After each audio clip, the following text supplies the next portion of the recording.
This past weekend event, one of the things I was able to test out was the crafting system Guild Wars 2 is creating. Earlier in the day, I was experimenting with the system and was delighted with what they have developed so far.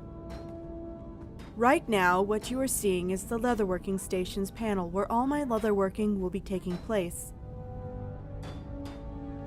When you start crafting, you will be given a small handful of basic recipes, the first of which you will want to look at is Refinement. For leatherworking, you'll find you work with two main materials, leather and cloth. You can get both these items in their raw forms from salvaging equipment and salvaging drops. These raw, salvageable materials are refined into the two materials that we will be needing for our crafting and leatherworking. In this case, I am taking raw hide leather scraps and jute scraps and refining them into their final forms.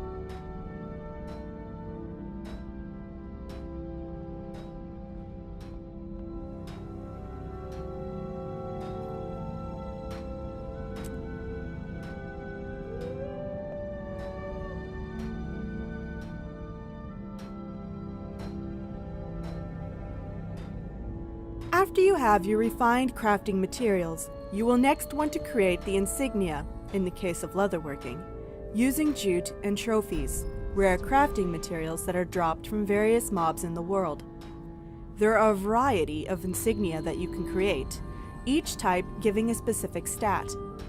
Vital giving vitality, festering giving condition damage, mighty giving power, precise giving precision, healing giving healing, and resilient giving toughness.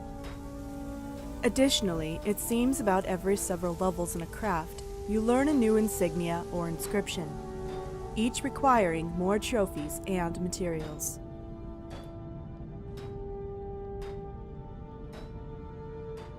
The spirits of the wild welcome you.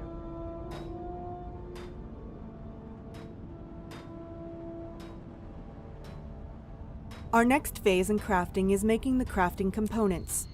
In this case, I will use shoulder guards.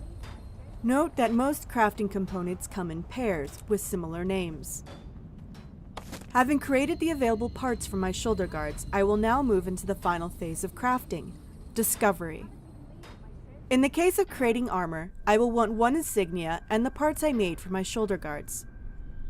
Something else to note. In the discovery panel, you'll note when I put in my insignia, I was told there were 6 unknown recipes. That means that the insignia can create 6 different things. Available items dragged to the workbench causes that number to reduce until you are informed that you may be able to craft something. Crafting the item gives you a fair amount of EXP for your crafting level, and you learn a new recipe.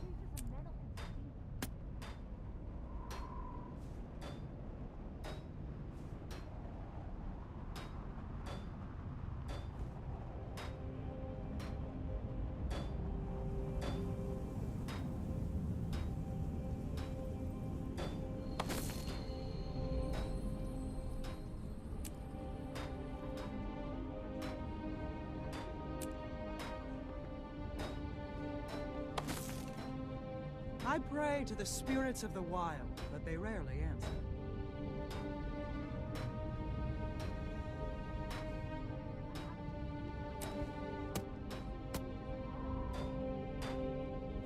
You are a welcome guest. Further notes. If a recipe is red, you cannot craft it yet. In this case, the recipes in the panel will not be available until my character's crafting level is 75. For now, I want to continue crafting items that will give me EXP towards that goal. What I am going to do is discover more recipes using the remaining insignia I crafted earlier. So I'm going to create more crafting components and take them over to the discovery panel.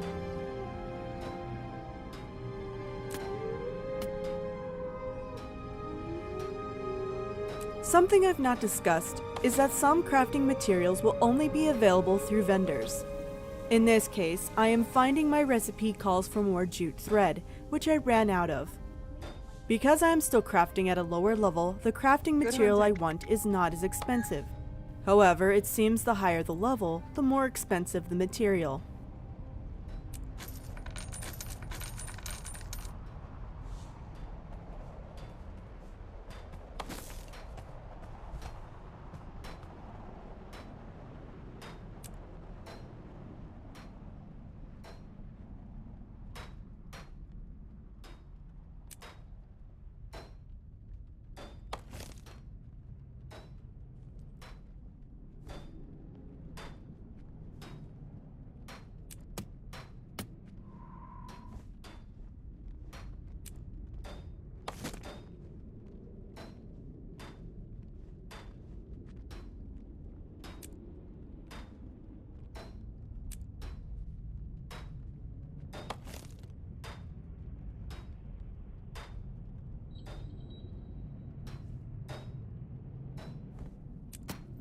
And with that, I'd like to conclude this video based on my first experiences with crafting in Guild Wars 2. Keep in mind this is beta, and things seen in this video may or may not continue on into the next beta weekend event. Though I must say I was personally impressed with the ease of the system currently in place. I am definitely looking forward to crafting in Guild Wars 2. Thank you for watching, and farewell.